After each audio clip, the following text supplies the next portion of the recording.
जब प्रयागराज महाकुंभ के दौरान एक साधु को गंगा स्नान करने से रोका गया, उसके बाद प्रयागराज के उस गंगा घाट पर जो चमत्कार हुआ, उसे देखकर आपके पैरों तले जमीन खिसक जाएगी। साल 2025 के जनवरी माह में प्रयागराज में सदी का सबसे बड़ा महाकुंभ लगने वाला है। यह महाकुंभ हर 12 साल में एक बार लगता है, यानी इस महाकुंभ का बहुत अधिक महत्व रहने वाला है। गंगा में स्नान करने का बहुत महत्व रहता है। इसी वजह से देश और दुनिया से कई लोग प्रयागराज के इस महाकुंभ में पहुंचने वाले हैं। लेकिन अभी हाल ही में जो घटना सबके सामने निकल कर आ रही है, उसने सभी के होश उड़ा दिए। जहां पर एक साधु महाराज को गंगा नदी में स्नान करने से रोका गया।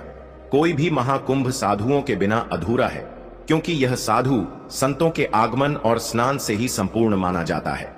देश भर से साधु महाकुंभ शुरू होने के कई दिनों पहले ही प्रयागराज पहुंच जाते हैं। इस घटना की शुरुआत होती है मध्य प्रदेश के महेश्वर में रहने वाले राधानंद जी महाराज से। राधानंद जी महाराज रोजाना सुबह 4 बजे उठकर ठंडे पानी से स्नान किया करते थे और भिक्षा प्राप्त करने के लिए निकल जाते थे। उन्होंने अपने जीवन काल में सांसारिक सुख का त्याग करके कई तपस्याएं की और कई सिद्धियां हासिल की। वे महेश्वर के घाट पर ही निवास करते थे। जब उन्हें प्रयागराज महाकुंभ लगने की खबर मिली तो वे महाकुंभ में जाने के लिए बहुत उत्साहित थे। वे तकरीबन 1 माह पूर्व महाकुंभ में पहुंचना चाहते थे, क्योंकि वे वहीं पर 2 से 3 महीने बिताना चाहते थे। उनका ऐसा कहना था कि महाकुंभ वह पवित्र समय होता है जहां पर देवी देवता स्वयं उस स्थान पर मौजूद होते हैं। वहां पर तप करना, साधना करना, भगवान का ध्यान कर बहुत ज्यादा फलदायी होता है। अगले दिन सुबह राधानंद जी महाराज जब प्रयागराज पहुंचे तो सुबह के 8:30 बज रहे थे। सुबह 4 बजे उनका स्नान करने का दैनिक नियम था। उन्होंने सोचा, क्यों ना आज गंगा नदी का पवित्र स्नान किया जाए, और वे प्रयागराज के गंगा घाट पर पहुंच गए। उस स्थान पर गंगा नदी की सफाई का कार्य चल रहा था। राधानंद जी महाराज को यह देखकर बहुत खुशी हुई। जब उन्होंने अपने कपड़े उतारे और गंगा नदी में स्नान करने के लिए आगे बढ़े तो वहां पर खड़े कुछ नगर निगम के अधिकारियों ने उन्हें रोक दिया। उनका कहना था कि आप अभी स्नान नहीं कर सकते, क्योंकि इस समय साफ सफाई का कार्य चल रहा है। प्रयागराज में रोजाना रात्रि के समय गंगा नदी की साफ सफाई का कार्य किया जाता है, ताकि दिन और शाम के समय यात्रियों को इस कारण कोई मुश्किलें ना हो। राधानंद जी महाराज काफी धैर्यवान थे। उन्होंने सफाई अधिकारियों को समझाया कि बात बहुत अच्छी है, लेकिन नित्य मेरा 4 बजे नहाने का नियम है, और आज अगर मैं प्रयागराज पहुंचा हूं तो मैं गंगा नदी में ही स्नान करूंगा, और मेरे एक अकेले के नहाने से ना तो तुम्हारी व्यवस्था बिगड़ेगी और ना ही मुझे कोई समस्या होगी। लेकिन वह अधिकारी अचानक से गुस्सा हो गया और उन साधु महाराज से कहने लगा कि आपको इसी समय क्यों नहाना है? अभी पूरा दिन पड़ा हुआ है। क्या यहां पर तुम्हें कोई इंसान नहाता हुआ दिख रहा है? क्या तुम्हारे अंदर इतनी शक्ति है कि तुम सुबह 4 बजे इतने ठंडे पानी से स्नान कर लोगे? व्यर्थ की बातें बनाना छोड़ दो और यहां से चले जाओ। अभी तक तो राधानंद जी महाराज बहुत विनम्र थे, काफी धैर्यवान थे, लेकिन उस अधिकारी के अपशब्दों को सुनकर के अचानक उन्हें बहुत बुरा लगा। उनका ऐसा मानना था कि गंगा नदी पर किसी का अधिकार नहीं है। यह तो साक्षात भगवान शंकर की जटाओं से निकलती है, जिसके अंदर सभी को अपने पाप धोने का अधिकार है और उसके लिए कोई निश्चित समय नहीं हो सकता।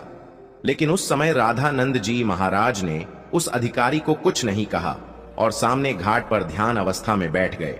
सबको लग रहा था कि वे साधु महाराज मान गए हैं और पीछे हट गए हैं। अब जब पुनः गंगा नदी के अंदर साफ सफाई की मशीनों को शुरू किया गया तो अचानक से एक बहुत बड़ी घटना घट गई। वे सभी मशीनें शुरू होने का नाम ही नहीं ले रही थीं। ऐसा लग रहा था मानो वह जाम हो गई हो या उनके अंदर बहुत सारा कचरा फंस गया हो। अधिकारियों ने मशीन को देखा, परखा और उसके अंदर का सारा कचरा बाहर निकाल दिया। सबको उम्मीद थी कि अब मशीनें कार्य करने लगेगी, लेकिन फिर जब मशीन शुरू की गई तो कोई भी मशीन चालू होने को तैयार ही नहीं थी। सभी अधिकारी बहुत हैरान थे, किसी की भी समझ नहीं आ रहा था। लेकिन जब मशीन चालू नहीं हुई तो कई मैकेनिकल इंजीनियरों की टीम को मशीन देखने के लिए बुलाया गया। उन सभी मैकेनिकों ने मशीनों को अच्छी तरह से जांचा परखा और यही पाया कि मशीन तो एकदम सही है, लेकिन इसके चालू ना होने का कारण किसी को समझ नहीं आ रहा था। राधानंद जी महाराज अभी भी उसी घाट पर ध्यान अवस्था में बैठे हुए थे। गंगा नदी का साफ सफाई का कार्य उस दिन रुका हुआ था। सभी लोग बहुत हैरान थे। उस समय जो मैकेनिकल इंजीनियर वहां पर मशीन सही करने आया था, उसने जब राधानंद जी महाराज को देखा तो उसकी आंखें खुली की खुली रह गई। वह राधानंद जी महाराज के चरणों में गिर गया और बाबा उसे आशीर्वाद देने लगे। फिर वह सभी अधिकारियों को बताने लगा कि यह महेश्वर के सिद्ध महाराज हैं। बचपन के समय पर एक बार जब मुझे सांप ने डस लिया था तो इन्होंने ही अपने चमत्कार से मेरी जान बचाई थी। तब उस अधिकारी को अपनी गलती का एहसास हुआ। वह समझ चुका था अगर यह अपने दैनिक नियम के अनुसार 4 बजे गंगा स्नान करना चाहते थे तो मुझे इन्हें रोकने का अधिकार नहीं था। मैंने जो इनका अपमान किया, इन्हें भला बुरा कहा और गंगा नदी में स्नान करने से रोक दिया, उसी का परिणाम मशीनों की खराबी के रूप में हम भुगत रहे हैं। अब यही हमारी समस्या का समाधान कर सकते हैं। हमें इनसे माफी मांगनी पड़ेगी। सभी अधिकारी मिलकर राधानंद जी महाराज के पास गए, उनके चरणों में बैठ गए और हाथ जोड़कर कहा कि हमें इस बात का अंदाजा नहीं था कि आप एक दिव्य संत हैं। हमसे बहुत बड़ी भूल हो गई है। हमें आपको स्नान करने से नहीं रोकना चाहिए था। राधानंद जी महाराज अभी भी बहुत विनम्र थे।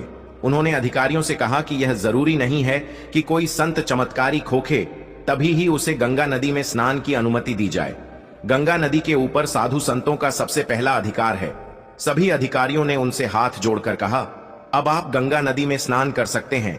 हम आपसे बहुत माफी चाहते हैं। राधानंद जी महाराज समझ चुके थे कि सभी अधिकारियों को उनकी गलती का एहसास हो गया है।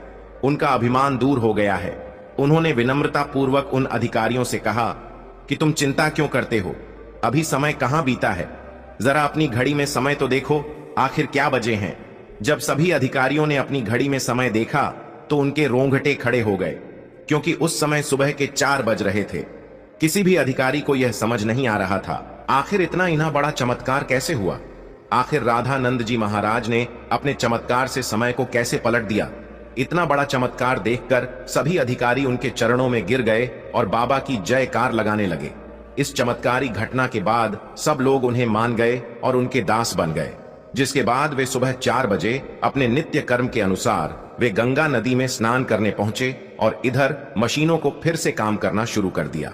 सारी मन एक साथ चालू हो चुकी थी, जिससे यह प्रमाणित हो गया कि यह मशीनें केवल रामानंद जी महाराज के इशारे का इंतजार कर रही थी। जैसे ही उन्होंने अधिकारियों का अभिमान चूर किया और गंगा नदी में स्नान किया, वैसे ही फिर से मशीनें चल पड़ी। यह बहुत बड़ा चमत्कार था जो हाल ही में प्रयागराज के महाकुंभ में हुआ है। वास्तव में दोस्तों, यह भूमि साधु संतों की भूमि है।